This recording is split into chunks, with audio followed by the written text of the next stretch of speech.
Hello, everybody. Ryan from Mana Bluff here. Hey, look, it's a draft. Oh, I'm so happy. I haven't drafted since my last recording, and I think I opened Crater's Claws too. Wasn't that it? I feel like it was. I don't know. It was a while ago. Well, I'm slamming the Crater's Claws.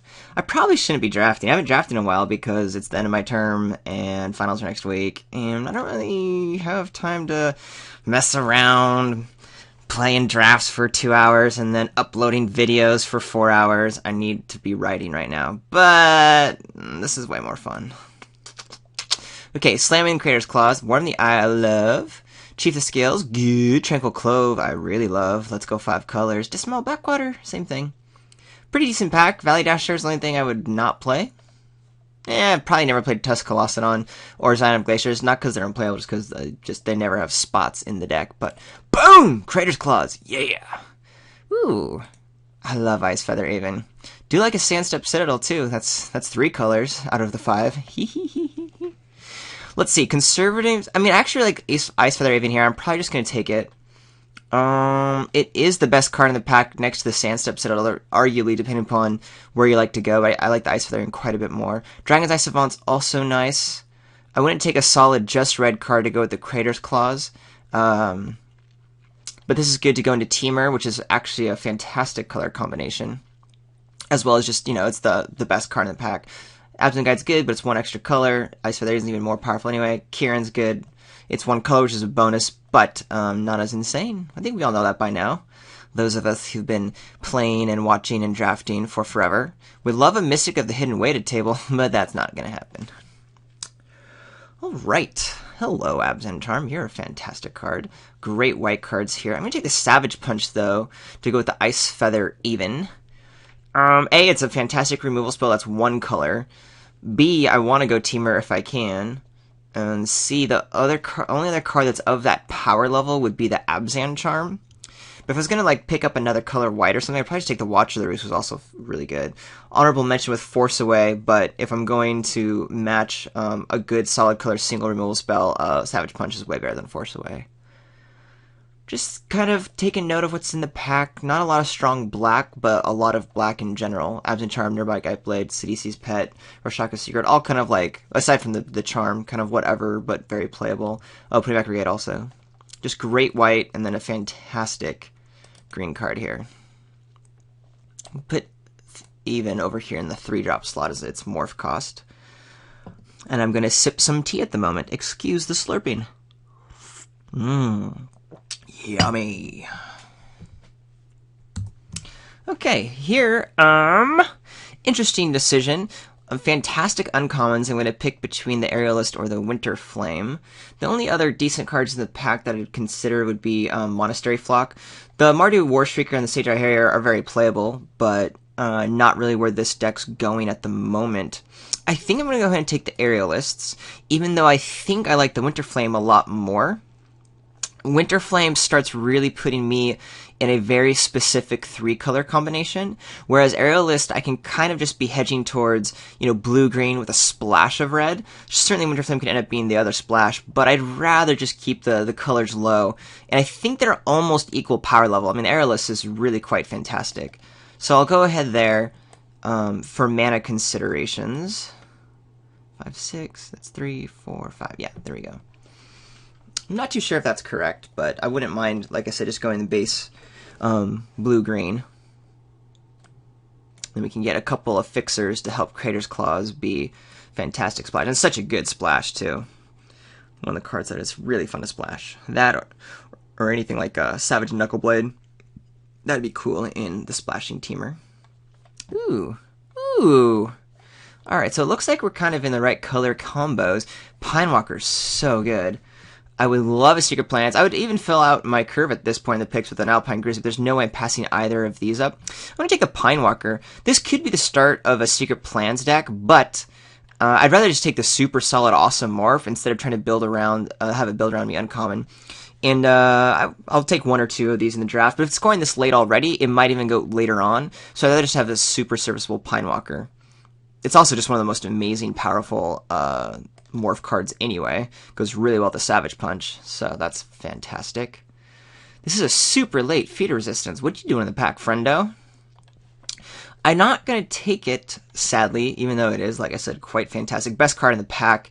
I think we've seen pretty well that the blue-green thing's open, having just gotten that Secret Plans and the Pine Walker, so I want to stick to those colors.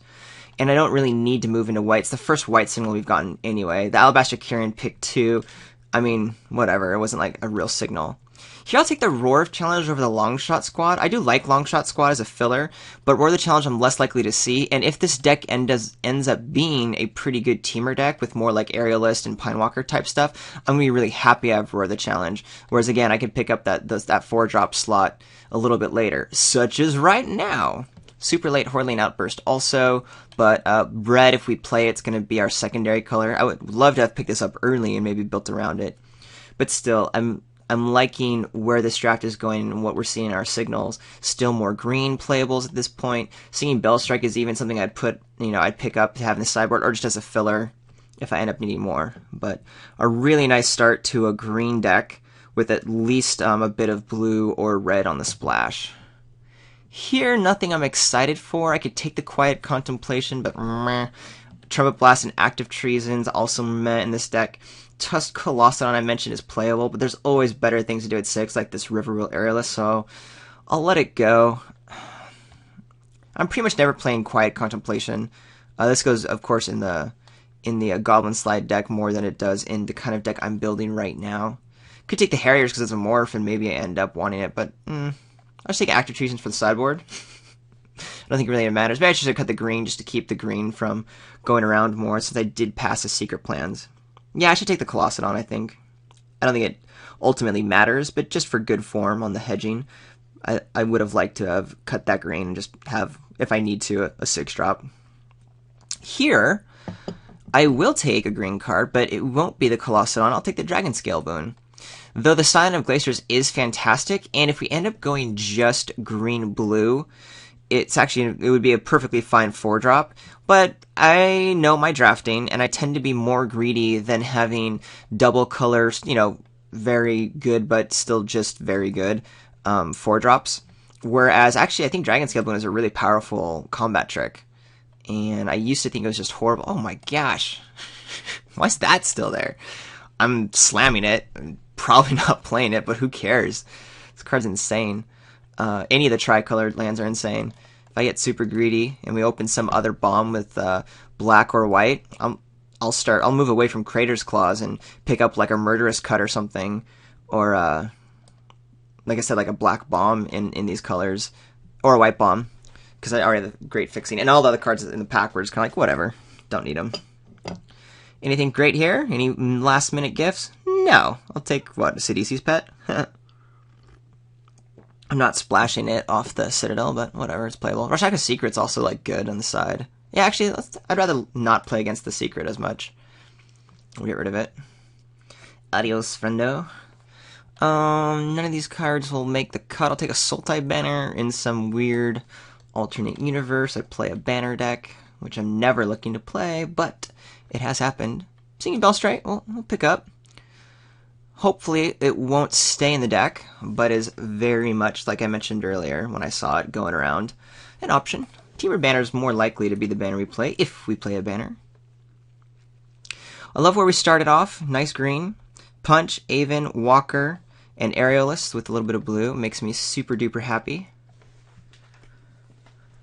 Would love to get this Crater's Claws in, or open some other type of black or white bomb. Ooh, Ghostfire Blade. Hello. Sultai Charm, so that'd be a card that I could consider splashing over the Crater's Claws if I find up no fixing, but it'll probably be easy enough if I want the Crater's Claws to be splashed to rock it out. I'm definitely taking the Ghostfire Blade. Even though it's a second pack, I only have 2 morphs, guaranteed to get more. I could start playing things like Kintree Warden and maybe see a Secret Plans come around since we saw one of them so late. Nothing else I'm looking to table from this pack, really. The Bellstrike and the Sandbar and the Warden will probably be still in the pack when it comes around. Bring Low would be the only thing I'd hope to see, and that's really only if I end up rocking out with a Red Splash, which I'm not really guaranteed to do yet. Alright, Here's a decision. Another Pine Walker I think I'm going to take since I just grabbed the Ghost Fireblade. And it goes well again with the Savage Punch. Wind Scout's an honorable mention, though, in our base colors. We're not doing necessarily the Jessica deck, but it doesn't matter. Just having those flyers that are evasive are really good. But Pine Walker is fantastic. I do love the Opulent Palace. It helps fix our mana, even, you know, if we don't splash black, at least has our blue green. But I'm not going to grab it over a really serviceable color in our base, a very serviceable card in our base colors. Since right now, I'm not even looking to, you know, rock too much of a third color. Swiftwater Cliffs might even table since the Opulent Palace is here, so I could even get an on-color splash dual land. If I'm so lucky. Hey, a foil Bloodfell Caves. That's cool. I'm considering the Temur Ascendancy here, or a dual land. There's nothing in blue-green that I care about. Best card in the pack is the Anok Bond King, but I'm not going to move into white for it. Or Abomination of Duel. That's actually a good card, maybe. I can already splash out the Citadel. I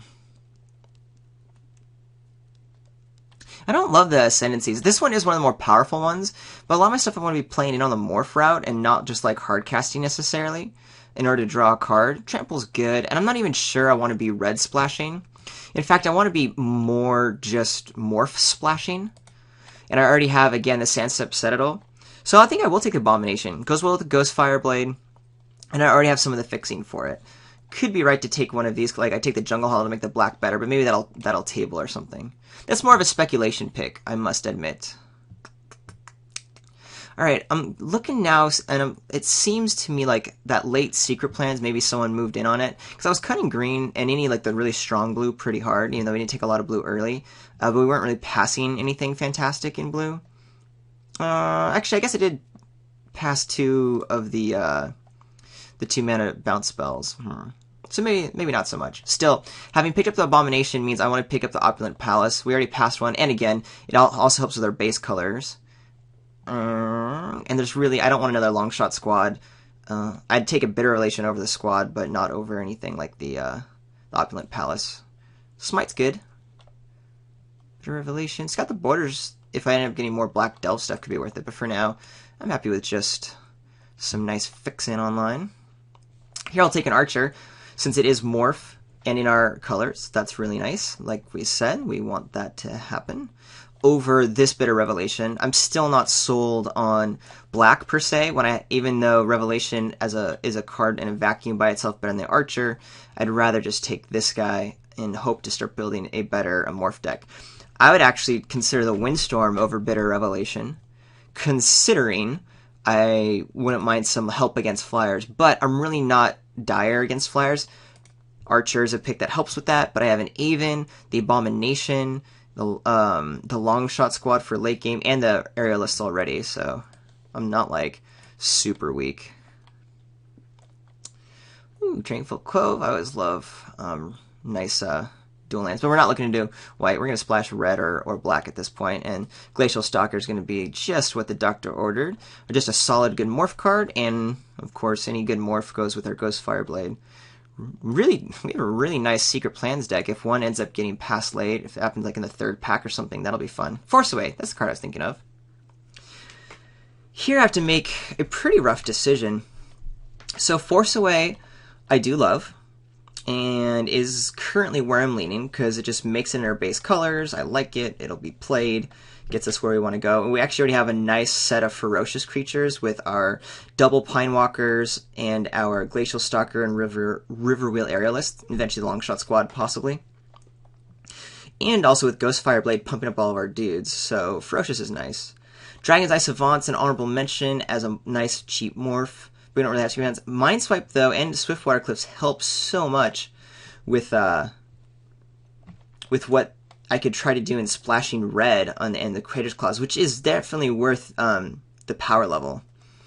But again, I think this deck is really just blue-green. We might even play the Abomination, although with the double black already, it's probably an easy splash as a morph, so meh.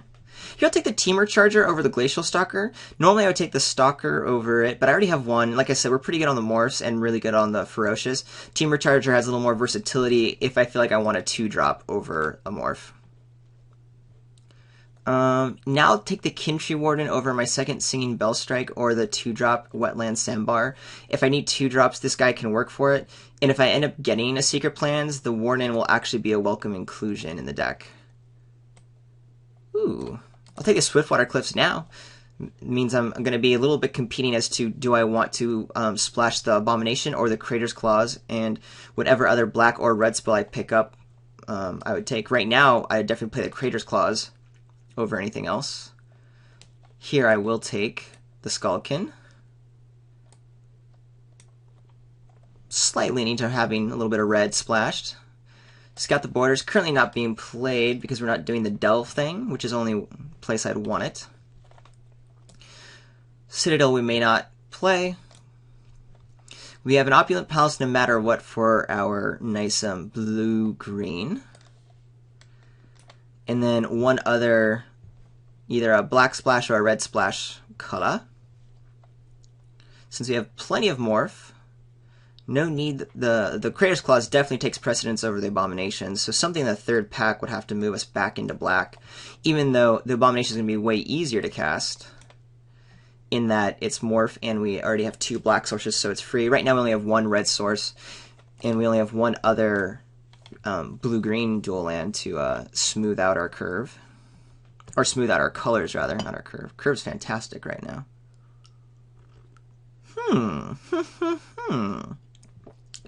Not even seeing the second line, I'm already excited. River Airlist and Debilitating Injury are both fantastic. So the Injury, as a really strong removal spell, which is where we're light on, sort of helps me want to go into the black direction. But the Aerialist, it's just great to have another strong finisher that also has Ferocious. I'm at 12 creatures, but the River Aerialist is the power level that I want in sort of my uncommon creature mode. I could even consider Archer's Parapet over Debilitating Injury just because it serves our 2-drop slot, which right now we don't really have anything that I love in it. I guess we have the Aven and the Teamer Charger as options, but the Bell Strike and the Sandbar I'm hoping not to make the cut. Yeah, I'm just going to stay away from black or red as long as possible to help to kind of see what goes down. And I think this is a serviceable 6-drop to rock into the deck here. I'm going to slam this next Savage Punch, having picked up another Ferocious trigger. Incremental Growth, also really powerful. But I think we have a Ghostfire Blade and a lot of big beef anyway to where I don't need it. And it is double green, and if I want to be greedy and splash my Crater's Claws, fine. Yeah, and I just think, honestly, the Savage Punch is that much better. Still looking to do Crater's Claws over the Abomination at this point. And if that's the case, I certainly would love one more red fixer. I don't think I want a second Roar of Challenge. I don't want a Sultai Ascendancy, especially because I'm probably abandoning black. Aerostorm, though the best card in the pack, is double red, and we're looking only just to splash the Crater's Claws. Do I want to Force Away? I think I do. Let's clean some of this up. I don't want to play the Sandbar if I don't have to, though. Could make the cut. Seeing Bell Strike would easily get rid of if I have another. I mean, 2 Force Aways and 2 Savage Punches is pretty nice, especially with all of our morph. Roar the Challenge as a finisher. I don't really want the Kintry Warden without a Secret Plans. The rest of the morphs are good. Let's assume the Abomination isn't happening, which also means the Citadel isn't happening. Dragon Scale Boon and Skullkin are kind of like whatever. Probably one or both will make the deck. Yeah, I think I'm going to take the Force Away. I am now looking at, paying attention to see, like, my creatures are a little light. Wow, it's a late dead drop. Alright, are we doing red splash or black splash? I can easily take this dead drop and rock out the dead drop and the Abomination. And at that point, I feel like that's pretty comparable to just having a Crater's Claws. Now, the dead drop, we don't really have ways to fuel, and because we're not base black, we're not doing like a Bitter Revelation, so it actually could take a long time before we get there. I think I'm going to keep the Crater's Claws. 1, 2, 3, maybe 4, 5, 6. So we have 5 at least Ferocious triggers. Yeah, I'm going to go with Crater's Claws. It's hard to pass up that dead drop, but I now have a free red splash, which is kind of nice. And there's a better revelation. Of course. Maybe take the Bringlow or the Witness. Free red splash for one card is nice. For Bringlow, I don't know if I really need it. And I do kind of want more creatures. I'm only at 9 right now. And having a morph creature plus one that triggers Ferocious seems pretty okay. Yeah, that pretty much sealed the deal there. Wind Scout and Crippling Chill. Ooh. I need more creatures. I have so much in the 3-drop slot, though, and Ferocious is kind of a big deal. I have Prowess. Oh, man, this is a rough cut. I have great spells in the 2-drops. Roar of Challenge might make it. We're probably going to have enough Ferocious to make it work. I want to fill in better creatures, but not necessarily in 3s, although I guess some of these we consider... I mean, the 5-drop slot's always full when you have Morph. Huh. I'm going to take the creature. Only because we need more. And this is a good creature. If I didn't have like 2... Oh, man, I was too late. I hate when this happens. Hello, Armament You're like an Abzan Falconer? Jeez. Maybe I was wrong in the signals with all the white that's going around. I'm taking Monastery Flock. It's the only card at this point that's going to make the cut in the deck. But, now I have to realign everything, and I'm lazy, and I don't like realigning everything. A Late Kieran, here's a Bloodfell Caves. Is there any way for me to play my Abomination with a Bloodfell Caves and the Citadel? It's worth considering. I think that might be a little too greedy there. Nice thing is, the Abomination can just get played as a morph no matter what, all on its lonesome. Do I have enough mana for the Scion of Glaciers, though? As double... I mean, I have the double green Pinewalkers, but they're morphs. It's either Bloodfell Caves to get this Abomination online, or the Scion. I'm going to take the Scion. Don't know if that was right or not. Gosh, another Force Away? I'm taking it, but I don't think I'm playing it. I don't want another Sandbar, that's for sure. It's a good card. Maybe I do just play it all. None of these particularly matter. I'll take the Disown Ancestor, get rid of it. Kintree Warden, we already have one that we may not be playing, but there we go. Embodiment of Spring, I don't think we're doing either. I don't really need to ramp into these 6-drops, even though they're good. Bitter Revelation. Bitter Revy. Alright. The third pack did not go as swimmingly as I would like, though I'm not particularly disappointed with the deck. I do need to fill out a couple of creatures in here. And I really only have Dorks to consider. Or putting in the Abomination. I'm not too sure how I feel about that. It would be somewhat easy and just consider it a free splash, considering with a Ghost Fireblade, Abomination as a morph by itself is perfectly fine. And having the Citadel, which can count as a force plus a black source, and the Opulent Palace, it's almost like a free source. Let me clean this up and pause for a moment.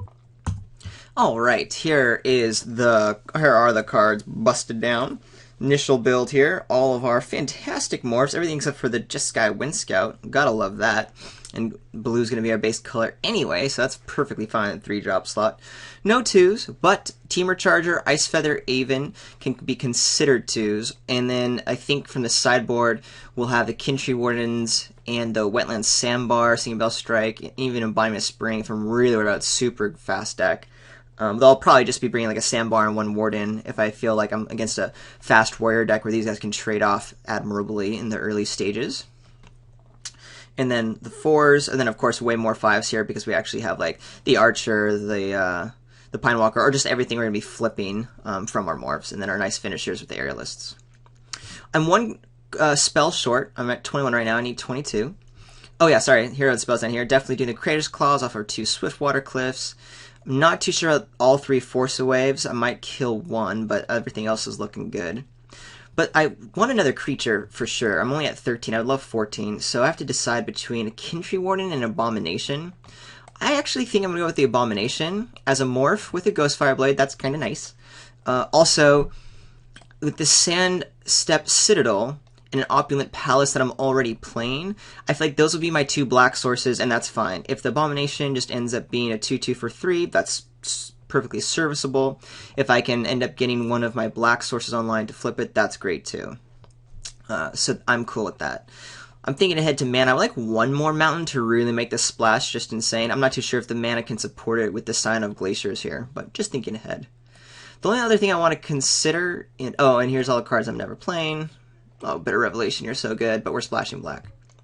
Anyway, the only thing I'm trying to consider is, do I really want this third Force Away?